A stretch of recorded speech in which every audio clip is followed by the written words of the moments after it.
Good afternoon, sir. For the record, please state your name. My name is Timothy Ross. And are you the detective that was working with the BTK task force assigned to the matter of Nancy Fox? Yes, I was. Can you tell us, sir, the date on which Nancy Fox was murdered in the city of Wichita? On December the 8th of 1977. And you have been a detective with the Wichita Police Department for how long, sir? I've been with the Wichita Police Department since 1985. How long have you been assigned to the cold case squad that investigated the homicides involving the homicide or death of Nancy Fox? Since March of 2004. In connection with your relationship with the BTK task force, there were a number of different detectives that were assigned under the administration of the police department and under the leadership of Lieutenant Landwehr. Is that correct? That is correct, yes. And during that time, individual detectives were assigned to specific homicides, the 10 in number, that were under that cold case. Is that correct? That is correct. And you were specifically assigned then to the Nancy Fox homicide. Myself and FBI agent Chuck Pritchett. Tell me how you went about investigating or reviewing the Nancy Fox case. Well, you try to obtain the records that have accumulated over a long period of time. You try to review them and you contact some of the police officers that were involved in the original investigation. You meet the family and you start just kind of like working the case like it was assigned to you, like it's the first time you've seen it. Make sure that that initial obvious leads were pursued, and just kind of and then as you see how the case progressed, see where the evidence, you certainly review all the evidence in the case and just try to become familiar, so as tips would come in or things would surface or questions would come up in reference to the Fox case, that you would be ready to answer those. So regardless of the date on which the homicide occurred, you were assigned this case to look at it from the beginning and actually act on this case as if it were new to you and to the others assigned with you in a re-examination of the Nancy Fox homicide. Is that correct? Yeah, I think Chuck and I were just wanted to meet everybody that was involved, and some people, of course, have passed away, but we just wanted to become aware. So everybody tries over the years to put everything in reports, but sometimes it just doesn't make it there, and some of those reports are not very legible, and so it just helps to kind of contact everybody that you can and become familiar with the perspective from when it was first being worked. Let me take you back then to the morning of December 9th, 1977. Can you tell me about the discovery of Nancy Fox at her home on 843 South Pershing here in our community? Tell me what happened. At approximately 18 hours, a call was transferred from the phone operator to the police dispatcher. On the end of the line was an individual that had told the dispatcher that you will find a homicide at 843 South Pershing. Indicated that it was one Nancy Fox. There was some clarification. One of the operators asked for the address. The other operator repeated it, and the person on the phone indicated that was correct. And at that time, the phone was left hanging at would turn out to be the phone at Central and St. Francis. And that would have been at the old Organs Market at that location, is that correct? That is correct. And were officers then dispatched to that 843 South Pershing address? Officer Joe DePetra and several other officers were initially dispatched to the location. Officer DePetra went around the back. When he first tried to make entry, he first knocked on the door. There wasn't any answer. He started to check all the windows and doors, and when he went around to the back window, he noticed that the back window of the apartment was open. He could look in through that apartment window, and he saw a female lying on a bed face down. He called several other officers, and a very short time later, entry was made into the apartment, and Nancy Fox was discovered. At the time in 1977, officers were assigned to investigate that homicide. Is that correct? Yes, ma'am. Was there a determination as to the cause of death? She died by strangulation. And for the officers at that time, a number of them worked on that case and continued their work. Was there a point in time when a suspect identified himself or emerged as the person who might have killed Nancy Fox?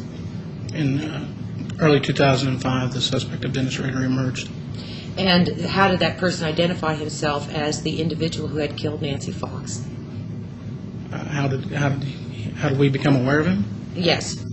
We became aware of him through he sent in some communications, and through those communications, through the work of many people, but certainly the work of Detective Stone and determined some of the possible locations where a floppy disk came from. Once those possible locations, once we were able to determine a name connected with those locations, we were dispatched out to 6220 Independence. Well, actually, we weren't dispatched. We left immediately, and when we went by the house, we discovered a vehicle that we'd been looking for, and from that point on, the name Dennis Rader became the suspect.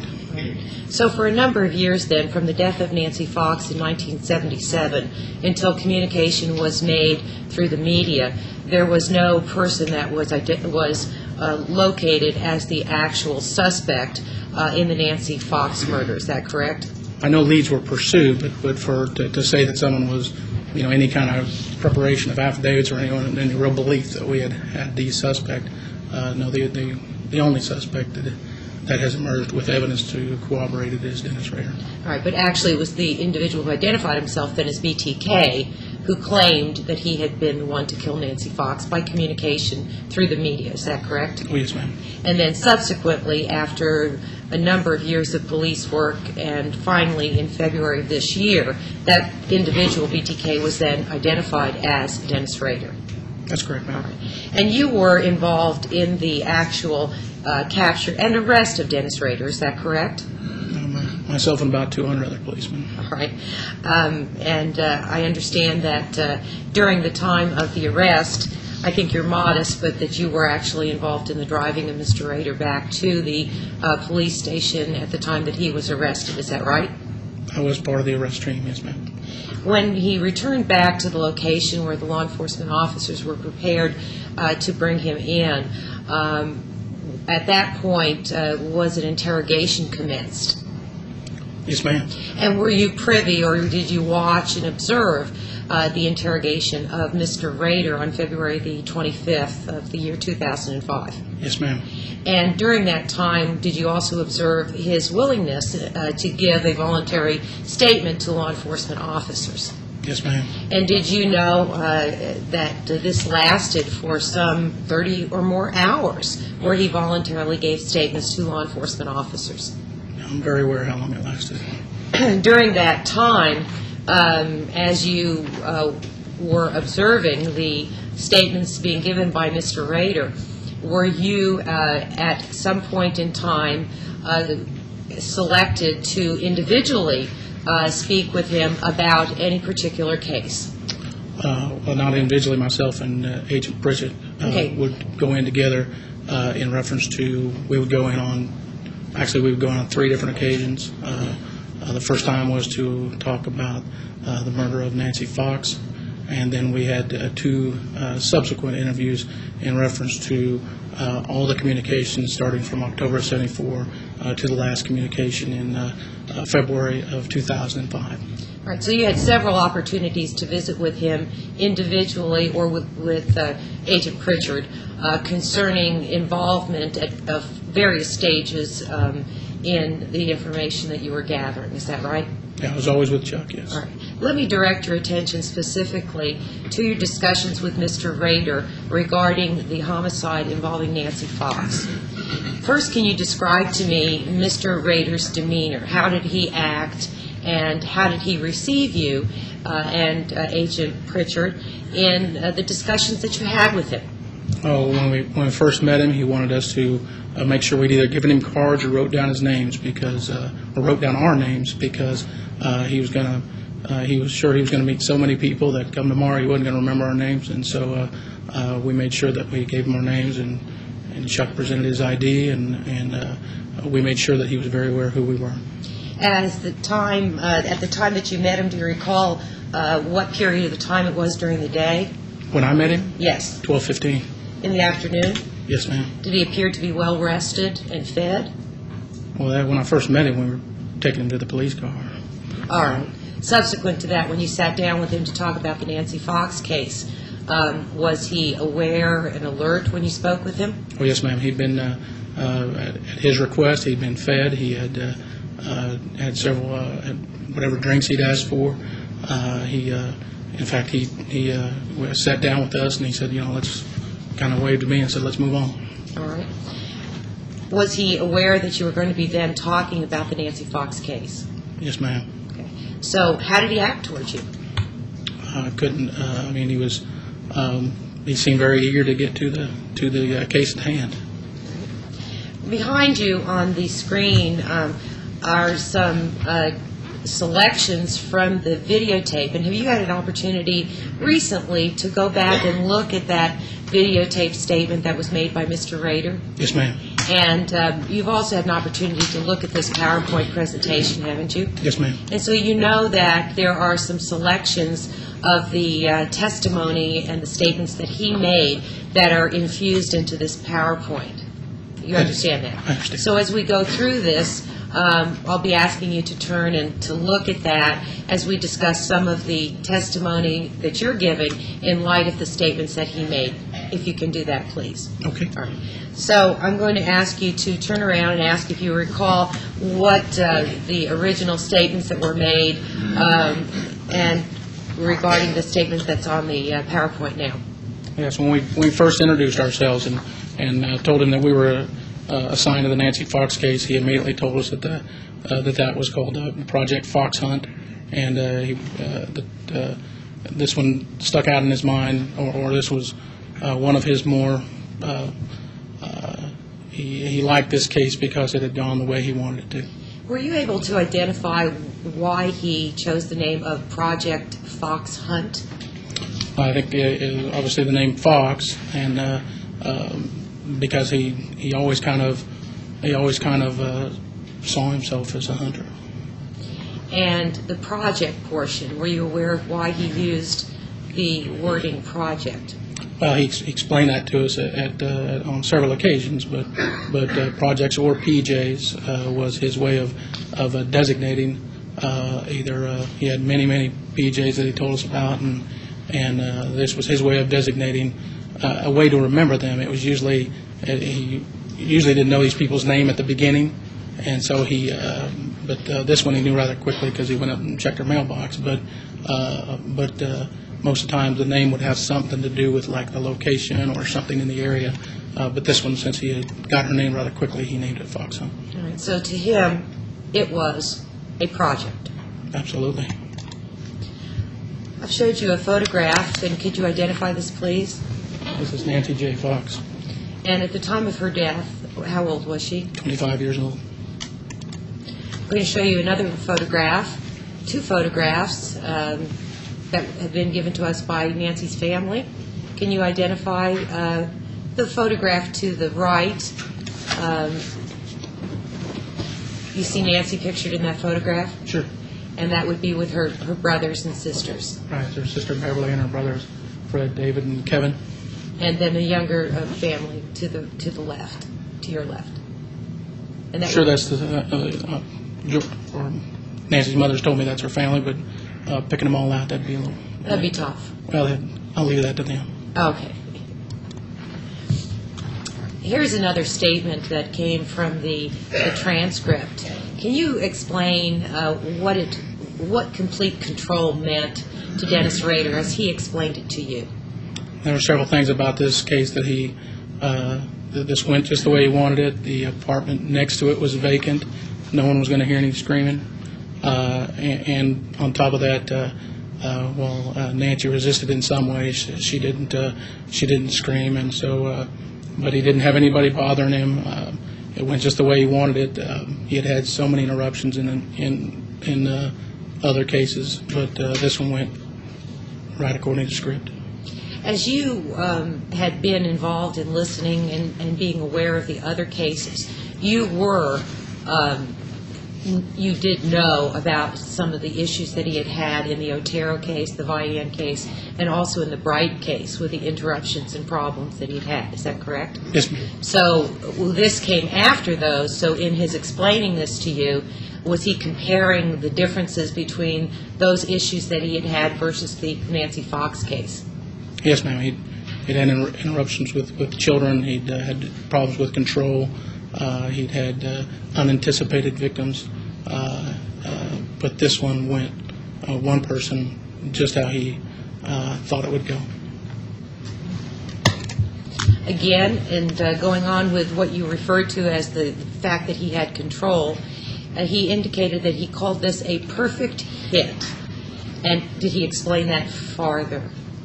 Yeah, he explained how this one went, how he had done his trolling and his stalking, and how he had this set out and how it was going to go. And this one went, like I said, this was a build-up from the others, but this was, as he explained, this was what he would call his perfect hit. He indicated she didn't give him any big ruckus or scream, but she did give him a lot of verbal static. He did indicate that he almost, to some extent, enjoyed the verbal, the fact that she was, I think he used the word feisty. Did Mr. Rader indicate to you how he had selected Nancy Fox? Yes. He indicated that he had learned that neighborhoods just below middle income with duplexes and things like this had a way of attracting either single women or women with just children and things like that. And so he had driven through this area, and one day while driving through the area, he saw Nancy walking into her apartment. Did he learn where she worked? Yes, he went up to her mailbox, and and then he would follow her both to her job downtown and to her job in Hillsborough. And Nancy was indeed a single female, and she did live alone in a duplex. Is that correct? As he said, she met all of his codes. I note that on the screen is a plaque from Hillsborough. That is correct. That was a name tag that she used when she went to Hillsborough. On the screen is a duplex at 843 South Pershing, showing the two sides. And which side did she live? She lived over here. All right. So that would have been to the south? Yes, ma'am. Okay, thank you. Again, Mr. Rader, did he indicate any kind of sexual attraction to Nancy Fox? Yes, above and beyond the fact that the events went exactly how he wanted to.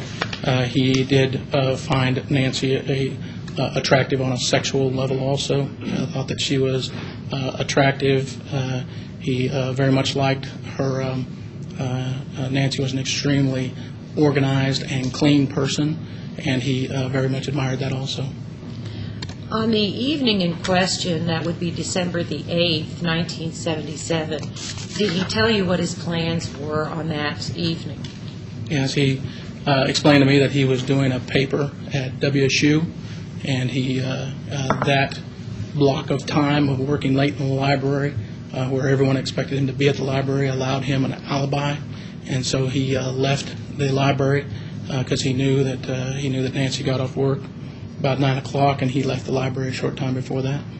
Did he have transportation? Yes, he drove a 1962 Red Chevelle. And where did he, when he went to that particular area, where did he leave his vehicle? He parked a couple blocks. He thought it was a couple blocks to the west, and then he walked in. And what action did he take in getting to her home? That night he thought he was running a little late, and so before he tried to break in, he wanted to make sure she wasn't there, and so he went up to the door and he knocked. He was going to use the some excuse of, he thought it was somebody else's apartment. And then when there was no, if she would have been there, he'd have shown his weapon. But if not, then he was ready to proceed to get into the apartment.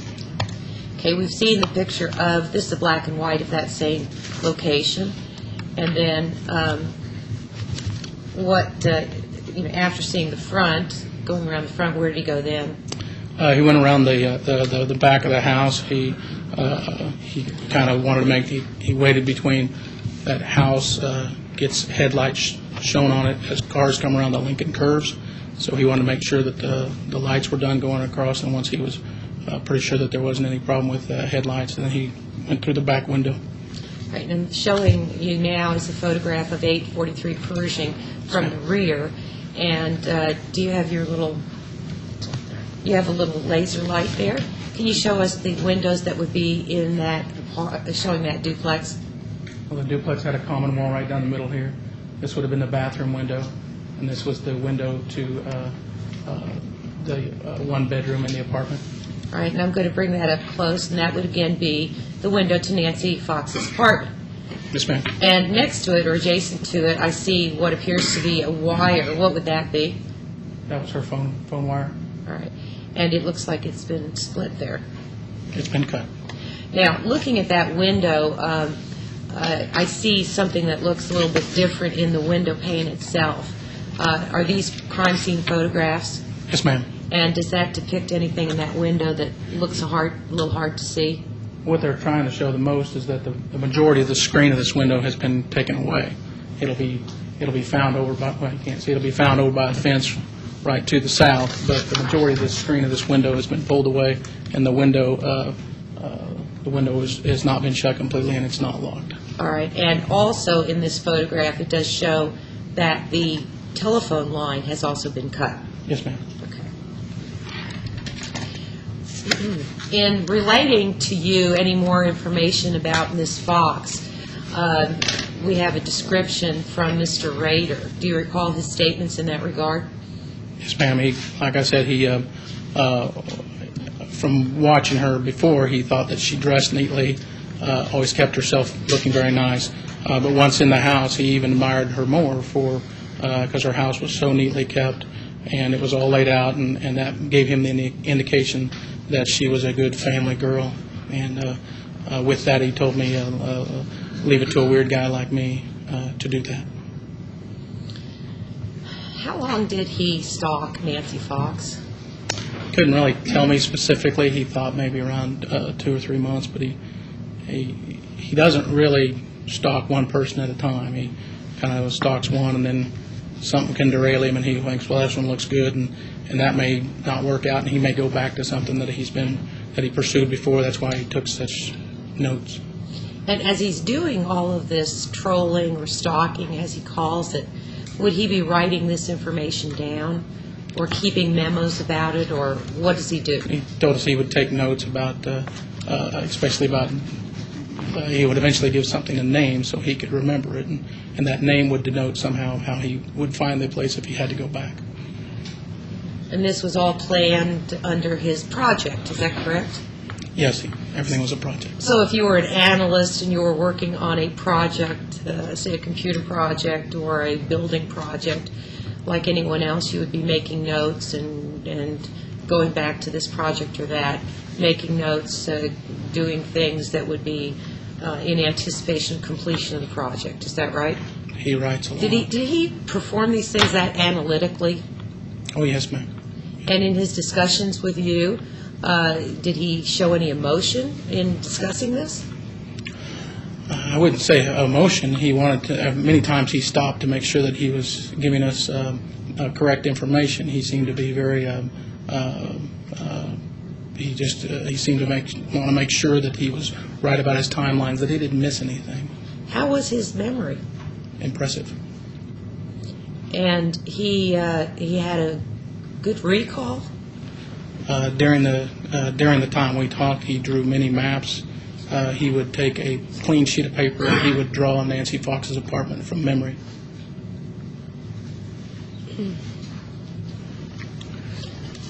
Did you get the impression that he had continued to relive or think about this over time? Oh, absolutely. And that comes up later in his conversations with you as well, doesn't it? Yes, ma'am. What we have here is a crime scene photo of the living room of Nancy Fox's duplex, and this is as it was when the officers were there on December the 8th. Is that correct? That is correct. And so this would be the clean, neat family girl's apartment that he discussed. Is that right? That is correct. And again, this would be a view into her bedroom, showing parts of her living room. Is that correct? Yes, ma'am.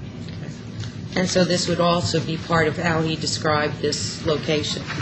Yes, ma'am. Now, as Mr. Rader continued to work about the outside of the house, did he ever enter inside the house prior to Miss Fox returning home? Yes, ma'am. What did he do once he got inside? He went inside and just kind of familiarized himself with the apartment itself, and then he went into the kitchen.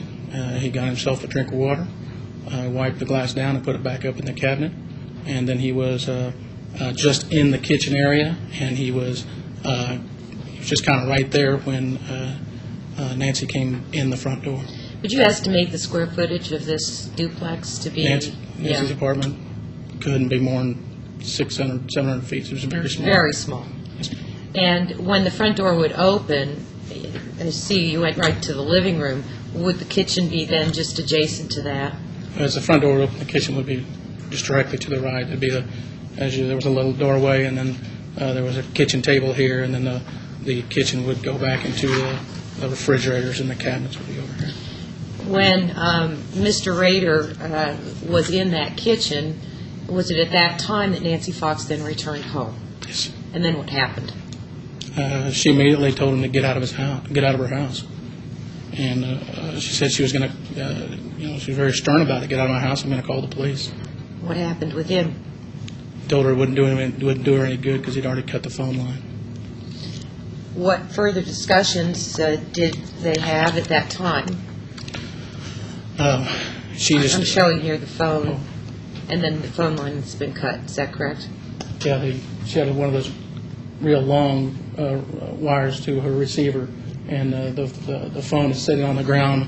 Mr. Rader couldn't remember if he had taken that off and laid it down or if it was dropped down, but he was right in the process of checking that phone, making sure that it was inoperable when Nancy walked through the door. What other further discussion? She indicated that with everything going on, that she wanted to. First, she put her coat down, and then she wanted to smoke. And while sitting there smoking, she wanted to get from him, what are you going to do? I mean, what's going to go on here? And just in a not a petrified, but just she wanted to find out what was going to go on. What did you tell her? I told her just like that he was a bad guy, that he was going to want some sex, that he might take some pictures of her, and then he was going to tie her up. And that's what he told you at the time of the statement that he gave. Yes, ma'am. And then, again, he said, I have to tie you up, take pictures. And Yes. what did she reply? She indicated that she didn't think he had to do that, she didn't think that was necessary. And this was all part of this discussion that she was having with him. Now, he didn't indicate that she was meek and mild, did he? Oh, no. How did he describe her? I mean, she was, like I said back, she was feisty. He absolutely was, for lack of a better word, he was intrigued by the fact that she wasn't just petrified. She was very much standing up like, what are you going to do here? What do you want? And he liked this. And again, she talks to him after he says he wants these naked pictures of her and says, she tells him, you need to get out of here. He was, and at this point he began to get quite stern, saying, no, this isn't a discussion anymore. This is the way it's going to be. Now, Mr. Rader likes to be in control. Absolutely. And what kind of, apparently she started to give a little bit back in engaging him in control. Yes, ma'am. And at this point, he changed his tune. Well, he likes, as he put, a little static, but Yeah. he'll take a little static. And did it end at this point? Well, it was, she wanted a little bit more explanation. He indicated that, that he was going to rape her, and that there was going to be some time, he was going to tie her up, and that he was going to take some pictures. And she indicated how she thought she thought he was sick, and he indicated, yeah, I am sick, but that's the way it's going to be. Now, at this time, we have a screen where there's some questions back and forth between them, and she asked him about his gloves and handcuffs, and he replied to her, that's part of my deal. This was right at the, she was allowed to smoke a cigarette, and at the end of the cigarette in the living room, she was like, all right, let's get this over with, and she wanted to go to the bathroom, and he let her go to the bathroom, and but told her when she came out to have the main part of her clothes off. Now, is there some way that he watched her so she couldn't escape that bathroom? Yes, ma'am. How did he do that? He moved to the sat on the foot of the bed, the bedroom, because that looks right into quite a small bathroom, and then he put a sock in the door to make sure that she couldn't close it. And of course, he made her assure that she didn't have anything in there, that like a phone or anything that she could attack him with, and that she wasn't going to go out the window or anything like that. And he allowed her to go to the bathroom. All right. So by this time, she said, "Okay, let's get it over with." And when she came out of the bathroom, she was clothed only in a sweater. She had a sweater, a bra, and panties on. And when she did, she said, "This is ridiculous." Well, she saw him wearing gloves, and she also saw that he now had a pair of handcuffs, and she wanted to know what's this about, and that's when he indicated that was part of his deal. That's what it made it work for him, and she was like, this is ridiculous. And then he says that she kind of, I think he used yada yada yada, like she's just talking, and he's like, did she say yada yada yada? Well, he said she said that, but I don't know if that phrase was even around back in 1977. But all right, so he is using the words to mimic her by saying, and she did this, yada right. yada This yada. is ridiculous, kept talking, and by that point he wasn't even listening anymore. She said this is a bunch of bullshit, and he was like, yeah, but this is what we're going to do. All right, so those are his words to mimic her and not listen to what she was saying. That's right. Now, behind you is a photograph of evidence found at the Rader home subsequent to the search warrant after his arrest. Do you recognize those items? Yes, I do, ma'am. What are they? These are items inside of a little Ford Motorsports bag. There's a handkerchief, a set of handcuffs, a set of gloves in a bag, some twine, and that is a roll of black electrical tape standing on its side. Do you know what Mr. Rader would call this composite group of items together placed in this bag? This is called a hit kit. Once Mr. Rader had Miss Fox in the bedroom, what action did he take at that time? He had her lay down on her stomach, and then he would initially place a set of handcuffs on her, and then he would take his belt, and he would start with the belt underneath her ankles. Shimming Moved the it from belt? side to side. Yes, ma'am. Now, was that a belt that he had worn around his waist? Yes, ma'am. It was his belt. So in addition to other things he might have brought with him, or did he bring things with him for this? Oh, yes. What did he bring with him? He brought a 22 caliber semi-automatic gun. He brought a .357 Magnum. He brought, I believe, a set of brass knuckles, and I think that's about it. And a pair of handcuffs. Oh, yes. Okay. And so he also took the belt off and then started to put that around her Ankles. ankles and move it up. Yes. And then what happened? he began to think, this is really exciting, and then in a very quick movement, the belt came from the ankles and it went up around her throat. Did he then remove any other type of clothing that she had on? Actually, he kind of started bouncing around because he kept kind of jumping to, and then he'd remember, well, before that happened. But he initially, once he had her, once he got her on the bed and got her handcuffed, he asked her if she'd ever had anal sex, and then she said no, and then he started. Then he pulled down her underpants, and that time that's when he started at her ankles and would eventually crawl on top of her. And at that time, he indicated that he had taken some of his clothing off as well. Yes, he indicated that by that time he said he was pretty close to being nude himself. When he had asked her if she had had anal sex with her boyfriend, she was pretty adamant with him at that, continued to be adamant with him. Is that correct? Yes, ma'am. I put up a note that we're going to be showing a photograph that might not be suitable for all audiences. The next photograph is a photograph of Nancy Fox. Can you identify this photograph, please? Yes, ma'am. It's one of the photographs taken at the scene that day. This is depicting from north to south Nancy's bed and where she was found. The manner in which she was found deceased. Yes, ma'am. And, of course, there's other clothing and items that are on the bed as well. Is that a drawer that was taken from her dresser? Yeah, there's a dress. The dress will be to the west side, and one of the drawers will be missing. Those are most of the contents of the dresser. There's a purple pillow right above the dresser drawer, and right above her head is an aqua or a light blue nightgown. And then down here is the contents of that drawer.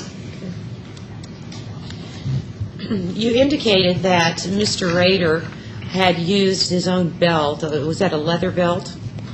I believe so.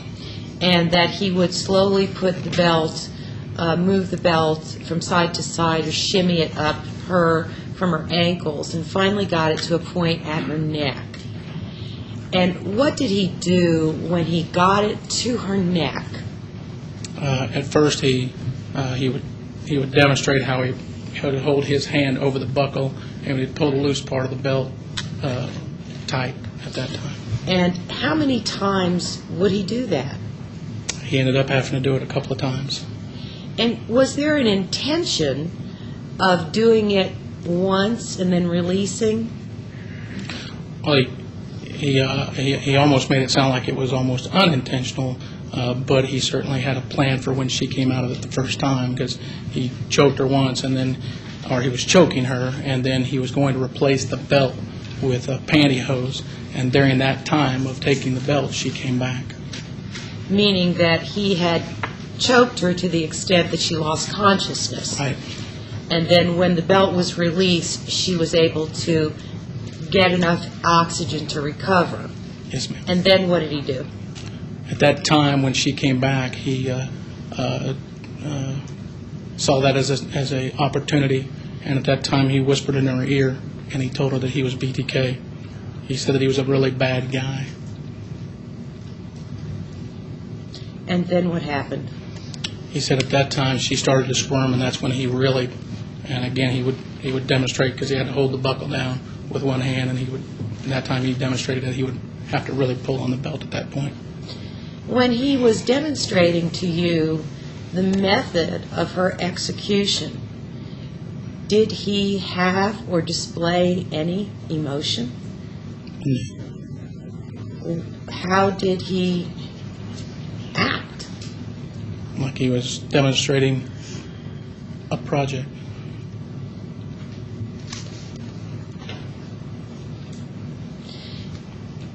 When he told you that he whispered in her ear, did he explain why he wanted to tell her who he was? That was because he knew that was his form of torture. Because he knew that he wasn't sure whether she'd make the connection, but if she did make the connection, it would be very clear to her that now she was not only was she being choked, but she was going to be killed. Was there some other things he was talking about, the boogeyman, and I'm the boogeyman, and I'm BTK, and it seemed like there was more statements he made with regard to what he whispered in her ear.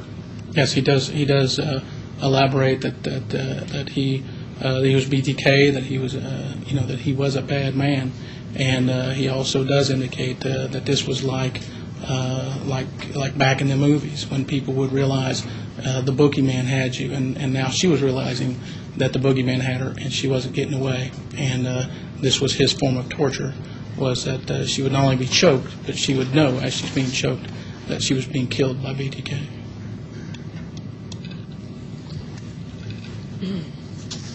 And this is that, again, this is what you were talking about, that he loosened it up again, she came back, and then I whispered in her ear, and he didn't know if he made the connection, but she wasn't happy. And then he yanked it up, tightened it, and took her on. That's right. Another photo. This would be an autopsy photo of Nancy Fox. Yeah, we blocked the eyes on this, but can you identify the strangulation marks? She has she has a ligature mark right here, and the ligature mark appears to go into a larger mark right here, but there are what appears to be a series of ligature marks. These other dark marks we see here, of course, are lividity or blood settling in the body, but there's also marks that come across her mouth, and that would have been from the gag. Is that correct? The gag and probably from a certain amount of purging also. Right. Okay. Now, again, Mr. Rader's words about Nancy Fox's last moments. If you turn toward the screen. Yes, ma'am. Well, this was like I said, this was some of the comments that she made to him, that she was going to call the police and that he was sick, but that really was just kind of some things she said. Like I said, he was very. This case holds a special place for him because he had complete control, and in fact, he termed it as one of his more enjoyable kills. One of his more enjoyable kills, as he calls them. Yes, ma'am.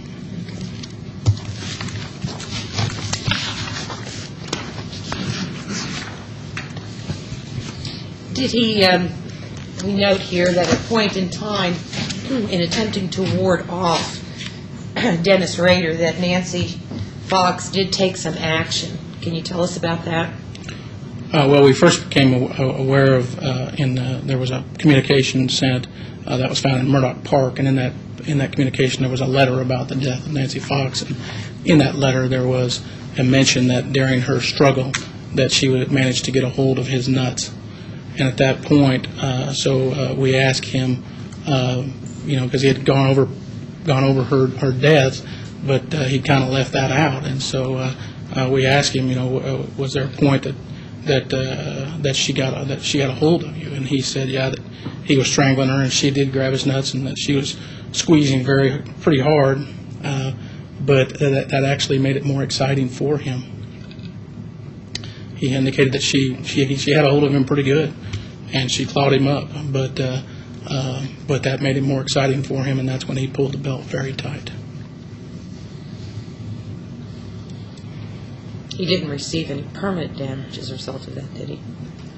I'm not aware of any.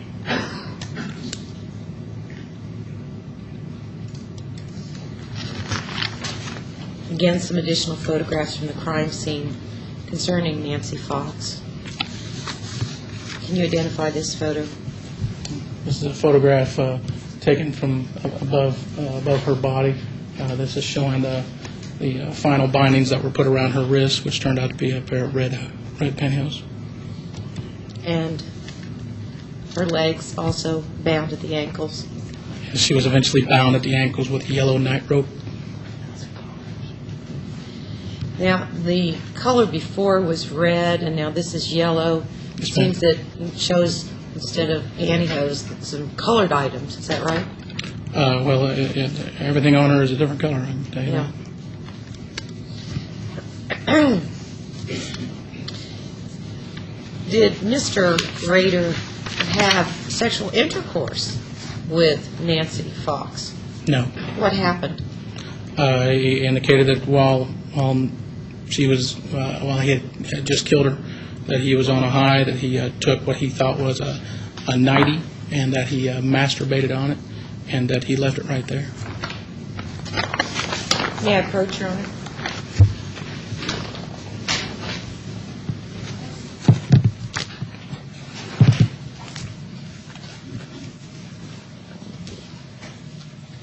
Earlier in one of the slides that we looked at, you pointed out a kind of a seafoam or blue nightie that was laying at the top of the bed where Nancy Fox was found. That's correct. And I'm going to hand you what's been marked for identification purposes as State's Exhibit Number 19 and ask that you remove it from its packing. You know, I noted on here that it indicates that this was to be placed in the freezer. Can you tell me why? This type of biological specimen is usually kept at temperatures that are consistent with a freezer. I'm sorry, Consistent with a freezer.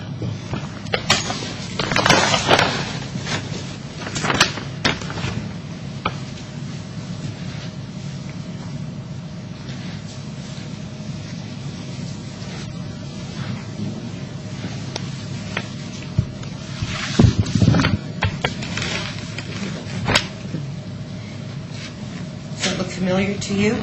Yes, ma'am. It has the initials of Lab Investigator Eggleston when it was taken into custody on December the 9th of 1977. It also contains the initials of people that have tested the gown for genetic material. Okay.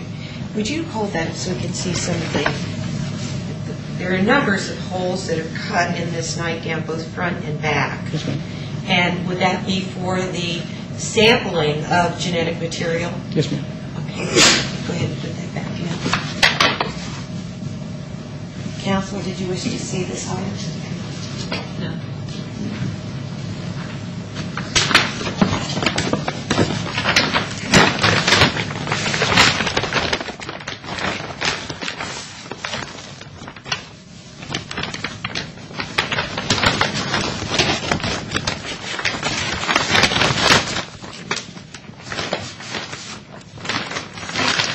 State seeks to introduce State's Exhibit Number 19.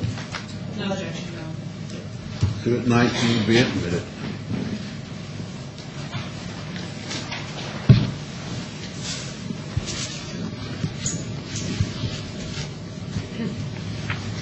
And you know, Detective, that Nancy Fox's nightgown was later tested for biological evidence later during the course of the investigation. Yes, ma'am. Okay.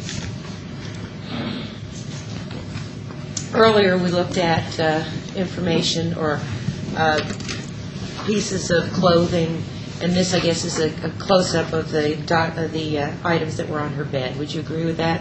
These are the items at the base of the bed from the drawer and the Right.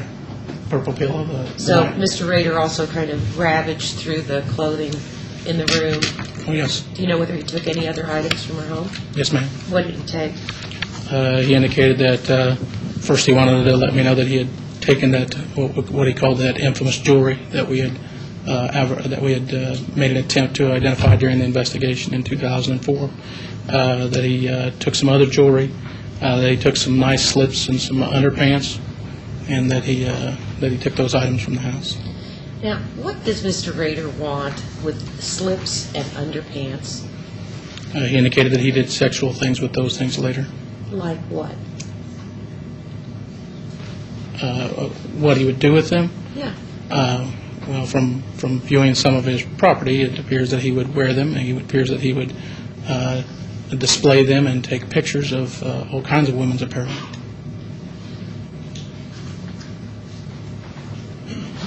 How big was Nancy Fox? 5'5", 120 pounds.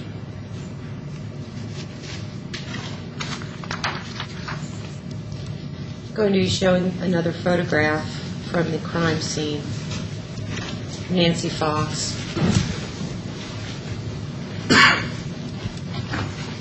And this is a photograph from what would be the east side of that wall in her bedroom, Yes, ma'am. correct? That is right. And that would be showing her dresser from that where the drawer was taken out. Is that correct? No, actually, this is the drawer on the other wall. Oh, I'm The sorry. previous picture had the drawer that was missing. Okay. This is showing where her jewelry was and some of her jewelry boxes and a photograph. Okay, and then this has been gone through, and this one has been gone through. Yes, ma'am.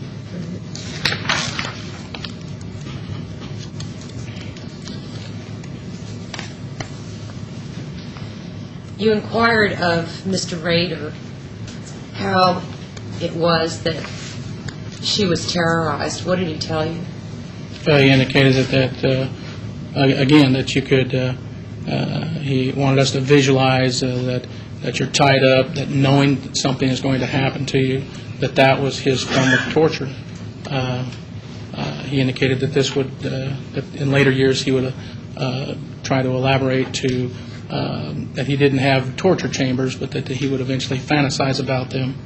And he indicated to us that we would find drawings and other things that he was not only fantasized about, but was working toward. So that he said that, all what he did in bringing him back and suffocating him and bringing him back, and all of this is the torture part, in addition to all of the other components of his activities prior to death. Is that correct? Yes, ma'am. And did he say that the knowledge of these individuals pending death was the torture as well? Oh, yes, ma'am. And was that something he enjoyed? He certainly wanted them to know that you were being killed by BTK. What caused him to get sexually excited? It was usually it was very visual. It was usually the accomplishment of the event, not during the event itself. So at the point when the victim was expiring or has expired, that he would then masturbate or ejaculate, and that was the end of the episode for him. Yes, ma'am. Almost all sexual excitement came either at death or after death. Now, you talked about some torture devices. Yes, ma'am. What have we here? In going through a lot of the information that was taken in through the search warrants, through a kind of a big green tub of material and a big drawer called the mother load. No, wait a minute. Who calls it the mother load? Mr. Rader. All right, so that's his name for all his things.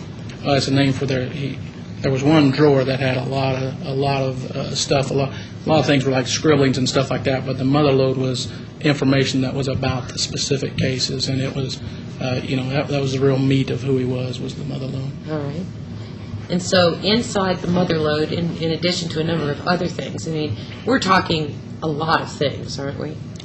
You were talking a volumes of paper. All right. These are just but 2 drawings. These are but 2, yes, ma'am. Are there more? There are many, many, many more. How many more? I never stopped to count because it would be. I know we scanned them in for 4 of us scanned them in for many, many days. All right.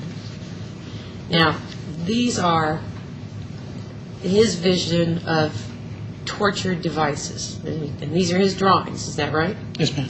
Okay, so this is what he was talking about, that he liked to create these. This was a sealed chamber with heat control on the side. He would this here explains it. He would be filled with water, but he would turn or not filled. It would just be partially filled. Then he would use the heat to make this person sweat, to where the fluid would accumulate over 2 to 3 days, so that it would be a slow death, and then eventually this person would succumb to the fluid in the sealed tube. Would they sweat and urinate? Yes, ma'am. And so the sweat, the urine, all the fluids in there and he would control the temperature of them with this heat control, making them sweat more. And he got that one up by himself? I think so. Okay. What about the other one?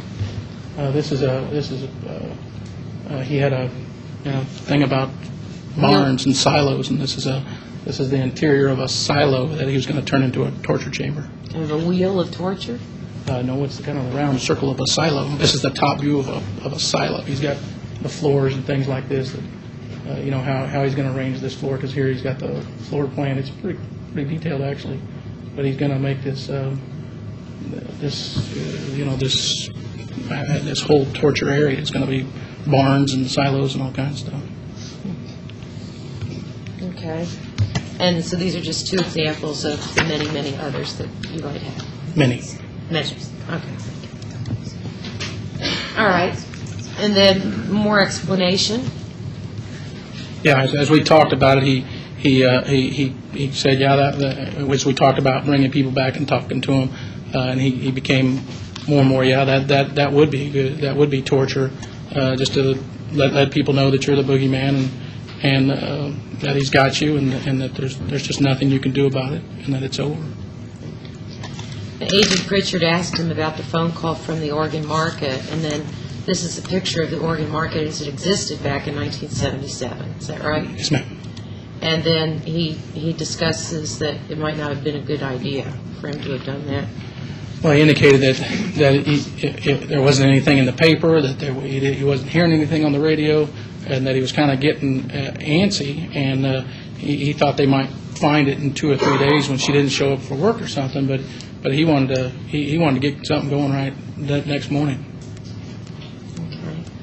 And that he thinks it might have been a bold move. Oh, yeah, absolutely. He still indicated that the next morning he was still on what he called a high, and he was, he realized it was a little late to make the paper, but he still thought he should have heard something on the radio or something like that. But in what he called a bold and a kind of a reckless mood or reckless move, that he was from one work location to the next. He was driving by this phone, and he just got the idea. I think I'll just call him. There's something about the media that excites him, isn't there? Oh, absolutely. I've got the next slide up. Tell us about that. He indicated that he wanted to get something going. That he got quite a bit of excitement out of reading about himself. He tied that into the current situation, that he was on a media frenzy. That when they sit there and talk about you on TV, and you know it's you and no one else does, that's high stuff. And he's always paid extremely close attention to the media. He indicated that he said that he compared it to a drug, and he said that it is intoxicating. He also collected stories about himself, or actually about the suspect who was killing people. Oh, yes, ma'am.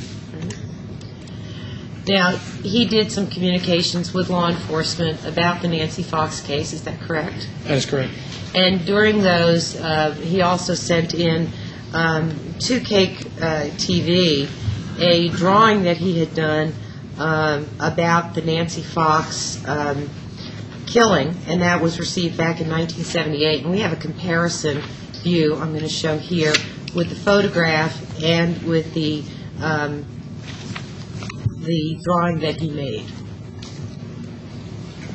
Yes, ma'am. Okay. And this is the drawing that was received by Cake, and that is the scene photograph. That is correct.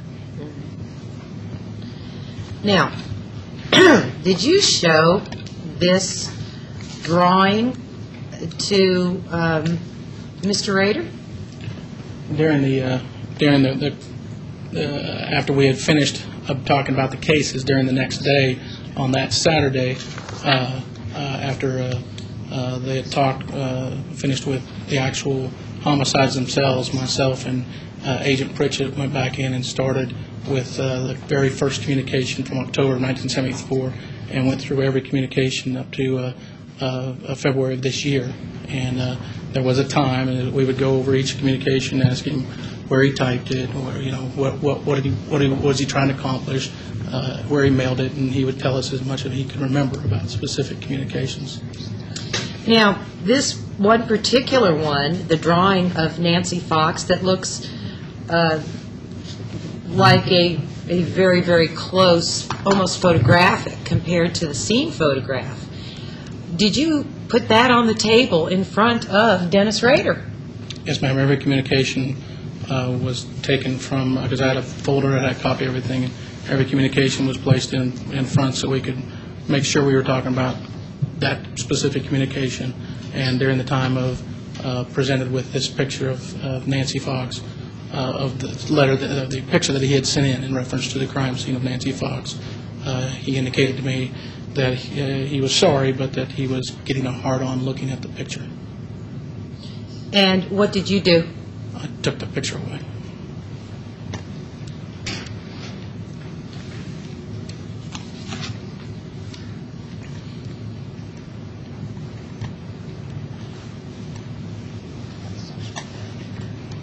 There was also some poetry that he wrote and delivered, some music, and even some dolls Yes, ma'am. that he dressed up in whatever method that closely resembled the victim of the crime, with some memorabilia, or murderabilia, as you might call it. This is what he would term as the dollgram. This is the package that was left in Murdoch Park in December of 2004. And this came complete with Nancy Fox's driver's license. Her driver's license, the doll was bound in matching. It had yellow tape on its ankles. It had red tape on its hands. It had a shirt with no pants, and on the ankle was tied the original and the driver's license of Nancy Fox. As displayed in the photograph I've just placed. Yes, ma'am. And you asked what was the thought behind sending the driver's license? This evidence, like all the rest, there was a plan to dispose of all evidence, and he knew that he either had to get rid of it or throw it away. And since he was thinking about throwing it away anyway, he just thought, well, he'd just stir the pot and get a little more mileage out of it since he was going to get rid of it anyway. There were other writings, including this "Oh, Death to Nancy" poem. Yes, ma'am. Other items. Again, this one's a little up closer. Other drawings. It's a copy of the actual drawing with her driver's license also copied onto that piece of paper. He had photographs of the doll, and these had to be taken, of course, prior to delivery because we didn't take any pictures of the doll like this in there. But this is the doll before it's bound and placed in the bag and left in Murdoch Park. It seemed to have been part of his plan that he would photograph or copy his own communications and keep those in his mother lode before he would send them out. So he had duplicates of everything he would send out. It would absolutely be his undoing, yes. Yeah. And so everything that he sent out, he had duplicates of, or the originals. He did not have, Either he had an original or a duplicate of whatever he sent out. Yes, ma'am. And then, like these pictures, these were taken prior to the time that he would send the package out. He would photograph he kept records of everything that he was sending out. Yes, ma'am. All right, and these are those photographs that he took of this doll before he delivered it out. That is correct. All right, that's his standard operating procedure on projects. He keeps track of a lot of stuff, that's true.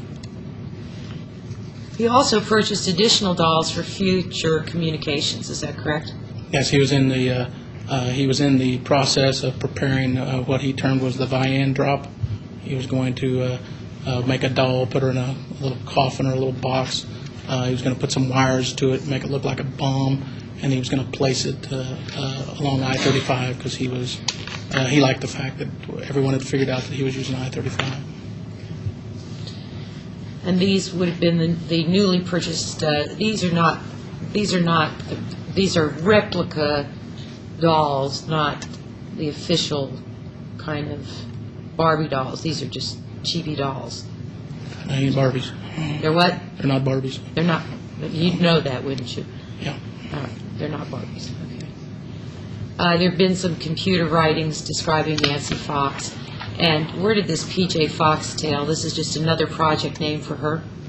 Yeah, he would, this is actually taken from, in the letter that was sent to Murdoch Park. There was, along with the doll, there were two computer-generated, actually they were reduced down, but there were two computer-generated pages, and those had the story. And in that instance, he called it the P.J. Foxtail, and then he gave a 2-page description. That'd be Chapter 9 of his hits. Yes. P.J. Foxtail there, and the page 2 that goes along with it.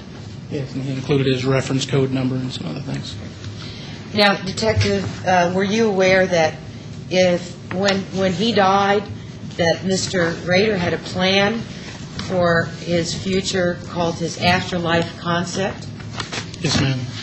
And did you know that he was going to, like, I guess the pharaohs of old, how they would utilize people in their afterlife? Yes, ma'am.